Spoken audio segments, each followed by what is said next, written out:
Hi, welcome to Dipshika's daily vlog. Oops, sorry. Daily তো আমি দিতেই পারি না। আজকে হঠাৎ মনে হলো যে একটা ব্লগ বানাই। সিম্পলি কি বানাবো হঠাৎ মনে হলো। আজকে রান্না এত ভালো হয়নি, তাই মাকে বললাম আজ আমিই বানাবো। কি বানাবো মাকে জিজ্ঞেস করলাম, তো মা বললো তোর যা ভালো লাগে বানা।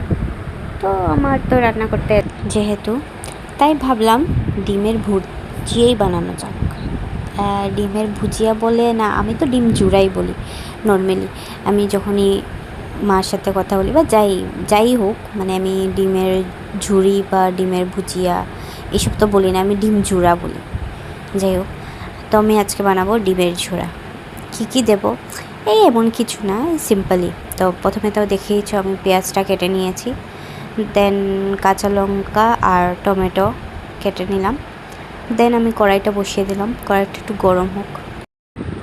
তারপর কড়াইটা একটু গরম হওয়ার পরে আর এই তেলটাই তো খুঁজে পাচ্ছিলাম না। তারপর তেল দিয়ে দিলাম, তেলটাকে একটু নেড়ে ছেড়ে রাখলাম। তারপর পেঁয়াজ দিয়ে দিলাম। তেলটা ঢালার সাথে সাথে আমি পেঁয়াজ দিয়ে দিয়েছি, কারণ আমি যখন তেলটা খুঁজে পাচ্ছিলাম না তখন অলরেডি আমার কড়াইটা অনেক গরম হয়ে গেছিলো, তাই আর মানে তেলটা গরম করার দরকার পড়েনি। যখনই আমি কড়াইয়ে দিয়েছি অটোমেটিকলি এটা গরম হয়ে গেছে। তারপর আমি দিয়ে দিয়েছি পেঁয়াজ, দেন টমেটো, দেন 2-3টা কাঁচা লঙ্কা। তারপর তো হলুদ দিলাম একটু পরিমাণ মতো, লবণ। দেন একটু নাড়াচাড়া করে একটু যখন ভাজা ভাজা হচ্ছে তখন আমি ডিমটা ফাটিয়ে দিয়েছি।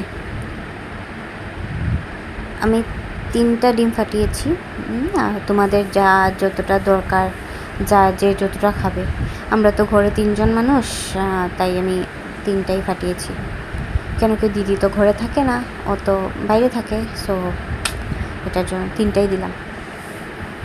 তারপর আস্তে আস্তে এটা যখন একটু একটু লাল লাল হয়ে এসছে, কালারটা ভালোই এসেছিলো। তারপর একটু সময় ভাজা হলো, তারপরে ডান, কমপ্লিট।